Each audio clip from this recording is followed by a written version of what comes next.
जय हिंद दोस्तों, स्वागत है आपका हमारे YouTube चैनल ज्ञान RBL में। देखिए दोस्तों, आपको पता है कि आपके SSC GD की क्या वैकेंसी आ चुकी हैं। ठीक है, 2021 के आपको पता है कि कितने पद हैं, तो 25,271 पद हैं। देखिए इस बार वैकेंसी बहुत कम है पिछली बार की अपेक्षा, क्योंकि हमेशा क्या कम से कम 50,000 के आसपास आती थी। इस बार क्या है कि वैकेंसी बहुत कम है। तो देखिए इसके बारे में बात करेंगे, किस प्रकार से आप इसको क्रैक कर सकते हैं, इस एग्जाम को कैसे आप पास कर सकते हैं। ठीक है, पहले देखिए आपको पढ़ना क्या है, सबसे पहले वो देखेंगे, क्योंकि देखिए आप कुछ पढ़ रहे हो इसका मतलब ये नहीं कि आप किसी भी एग्जाम को निकाल सकते हो। ठीक है, देखिए क्या सिलेबस है, कहां से क्वेश्चन पूछाते हैं, वो चीज आपको जानना अति आवश्यक है। ठीक है, तो सबसे पहले हम बात करेंगे ठीक है इसके बारे में कि आप किस प्रकार से आप अच्छे से स्कोर कर सकते हैं, क्योंकि देखिए इस बार क्या है माइनस मार्किंग भी दिया गया है। ठीक है, आपको पता होगा 1/4 क्या है दोस्तों, माइनस मार्किंग भी है। ठीक है, तो इसीलिए आपको बता दें कि किस प्रकार से आपको पढ़ना है, उसके बारे में हमने पूरा एक चार्ट तैयार किया है। ठीक है, आपको देखिए पता होगा कि इसमें क्या होता है कि देखिए रीजनिंग के 25 क्वेश्चन होते हैं।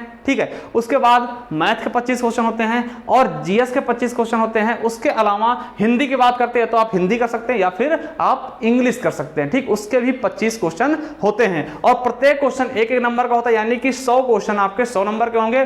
और जैसा कि आपको पता है कि हर बार निगेटिव मार्किंग नहीं होती थी, इस बार आयोग ने निगेटिव मार्किंग भी दिया हुआ है। ठीक है, तो देखिए सबसे बड़ी बात क्या है कि इसमें आप कैसे स्कोर कर सकते हैं दोस्तों, तो आपको बता दें हिंदी में देखिए जो 25 क्वेश्चन होते हैं उसके लिए देखिए लोग क्या करते हैं, पूरी हिंदी पढ़ाते हैं ना। तो पूरी हिंदी आपको नहीं पढ़ना है, वो चीजें पढ़नी जो आपके एग्जाम में पूछी जाएंगी। ठीक है, तो कौन कौन से ऐसे चैप्टर होंगे जिनको आपको बहुत अच्छे से पढ़ना और इन्हीं से क्वेश्चन आपके आ जाएंगे। जैसे आपको पता है शुद्धवर्तनी, ठीक है, शुद्धवर्तनी के आपको क्वेश्चन आएंगे। शुद्धवर्तनी क्या होता है, जैसे आपसे पूछेगा उज्ज्वल कैसे लिखते हैं। ठीक है, उज्ज्वल कैसे लिखते हैं तो इस तरह से लिखा जाता है। ठीक है, तो इस तरीके की चीजें पूछेंगे कि अंत्याक्षरी कैसे लिखते हैं, तो वो चीजें आपको बताना, वो शुद्धवर्तनी के अंतर्गत आती हैं। ठीक है, अब बात करते हैं वाक्य शुद्धि।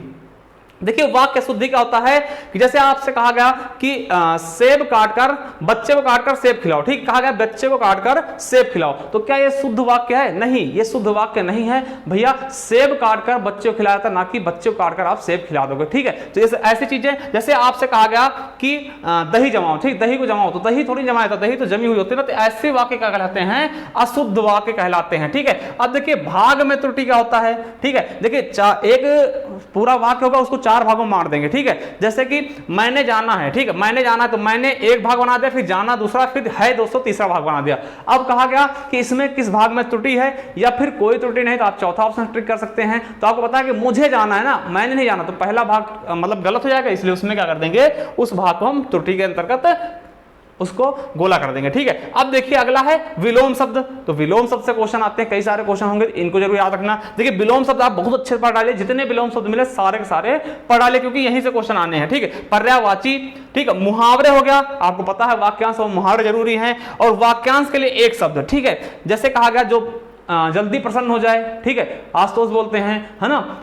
तो इस चीजें क्या, वाक्यांश के लिए एक शब्द, इनको आपको अच्छे से पढ़ के रखना है। और उसके अलावा रिक्त स्थानों की पूर्ति करना। देखिए पूरा का पूरा एक पैराग्राफ दिया जाएगा, एक गद्यांश जैसा होगा, और उसमें आपसे पूछा जाएगा कि यहाँ पे क्या भरना है। ठीक है, कि मतलब जैसे मान लिया कोई लाइन जा रही थी कि है ना, कोई भी चीज बता देंगे कि भारत एक गणतंत्र देश है ना, तो यहाँ क्या करेंगे, भारत एक है, फिर है के बाद आपको यहाँ पे क्या लगाना है, क्या लिखना है, फिर दे देंगे गणतंत्र देश है, राजतंत्र देश है, परतंत्र देश है, तो आपको यहाँ पे क्या भरना होगा, गणतंत्र। तो इस प्रकार की चीजें आएंगे जिनको हम क्या बोलते हैं, रिक्त स्थानों की पूर्ति करना।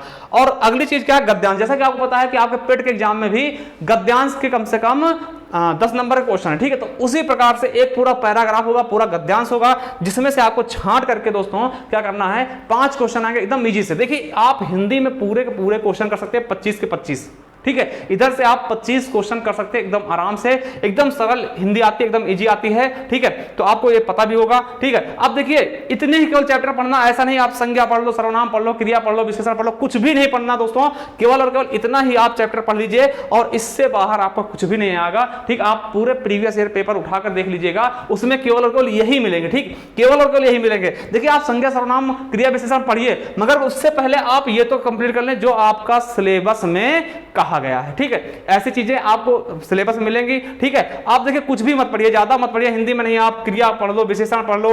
ठीक है, उसके बाद आप संधि पढ़ो, तो कुछ नहीं पढ़ना। अगर आप एसएससी जीडी तैयारी करो, पहले आप इन चैप्टर को पहले कंप्लीट कर लो, उसके बाद जो पढ़ना सब पढ़ो, कोई दिक्कत नहीं। ठीक, अगर आप एसएससी जीडी के पर्पस से कर रहे हैं। ठीक है, वैसे आपको पता है कि हमारा जैसे हमारे 50,000 सब्सक्राइबर होंगे तो हम क्या करेंगे, संपूर्ण हिंदी केवल 3 मैराथन क्लासों में संपूर्ण हिंदी पढ़ा देंगे। ठीक है, वो आप क्लास ले लीजिएगा, वो आप किसी भी एग्जाम के लिए, चाहे एसआई हो, लेखपाल हो, यूपी ट्रिपल सीपेट का हो, या फिर किसी भी एग्जाम के लिए, सबके लिए इंपॉर्टेंट होगा। ठीक है, अब उसके बाद दोस्तों बात आती है रीजनिंग की।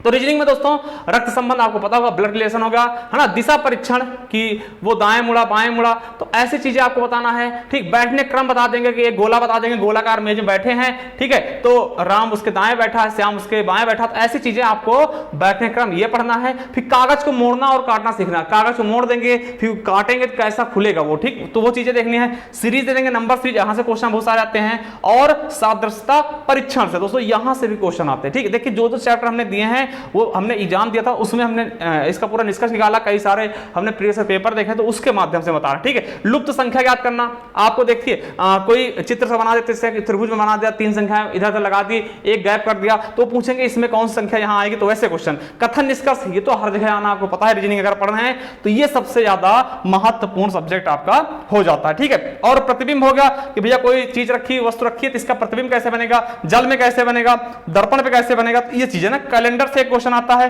ठीक है, आकृतियों को पूरा करना, जैसे कि कोई चीज दे देंगे दोस्तों, ऐसी बना देंगे।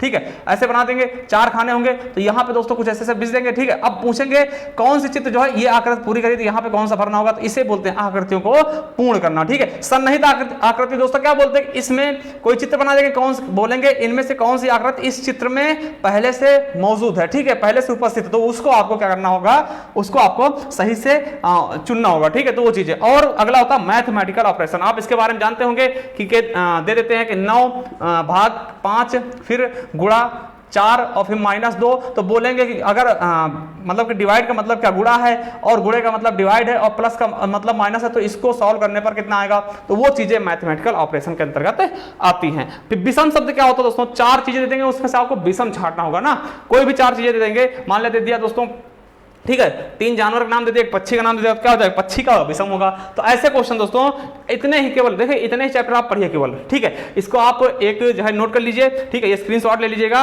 बस इतने चैप्टर पढ़िए, रीजनिंग के लिए पर्याप्त है। ठीक, इससे बाहर कुछ नहीं आएगा, इतना जान लीजिएगा।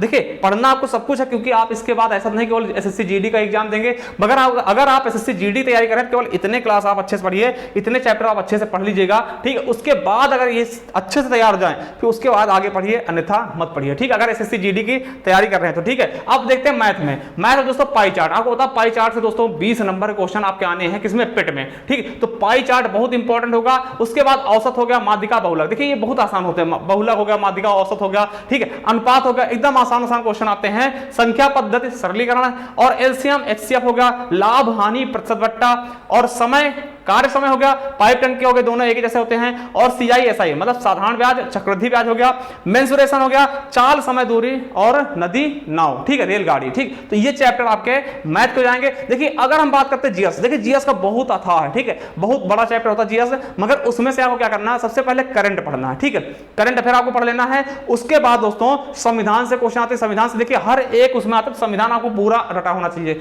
अगर आप एग्जाम दे रहे हैं ठीक, तो संविधान के बारे में तो कम से कम आपको पता होना ही चाहिए। ठीक, उसके अलावा दोस्तों भूगोल से क्वेश्चन आएंगे, कौन सी चोटी बहुत बड़ी है, मतलब किस हिमालय की चोटी की सबसे ऊंची चोटी कौन सी, दक्षिण भारत की सबसे ऊंची चोटी, तो ऐसे क्वेश्चन आपको देखने को मिलेंगे। और देखिए खास करके जो खेल हो रहे हैं ठीक, उनसे बहुत क्वेश्चन आते हैं। करंट में जो खेल होते हैं तो एक एक खेल के बारे में आप देखिएगा, उनसे बहुत ज्यादा क्वेश्चन आएंगे। ठीक है, बाकी देखिए तो जीएस तो बहुत बड़ा होता है,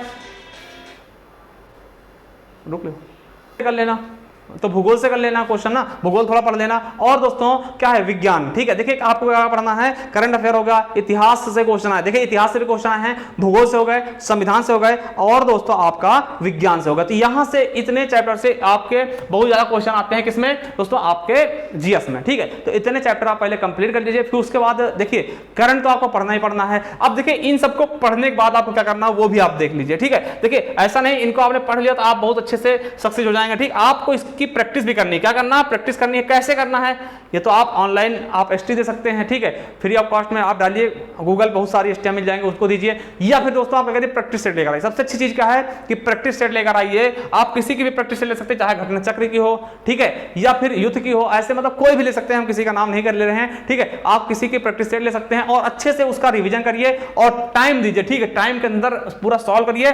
और यकीन मानिए अगर आप इतने चैप्टर आप कर लेते हैं तो आपका स्कोर अपने आप से दोस्तों 80+ जरूर आएगा, ठीक, 80+ जरूर आएगा, ठीक है। और देखिए निगेटिव मार्किंग इस बार थोड़ा सा फायदा मिलेगा, क्योंकि निगेटिव मार्किंग कारण क्या होगा, थोड़ा बहुत क्या होगी, मेरिट लो जाएगी, मगर इतनी भी नहीं आएगी, क्योंकि देखिए पद क्या है, आधे से आधे हो गए, ठीक, आधे से आधे हो गए। तो दोस्तों आपको ये वीडियो कैसी लगी हमें जरूर बताइएगा और अच्छे से इन पे जरूर फोकस करिएगा। इसके बाद अगर आपके पास टाइम बचता तो आगे देखिएगा और प्रैक्टिस सेट जरूर सॉल्व करिएगा, ठीक है। प्रीवियस ईयर पेपर देखिए, प्रीवियस ईयर पेपर जरूर देखिएगा, क्योंकि उससे आपको पता चलता है कैसे क्वेश्चन आपके एग्जाम में पूछे जा रहे हैं। चलिए मिलते हैं नेक्स्ट वीडियो में, तब तक के लिए जय हिंद, जय भारत, वंदे मातरम।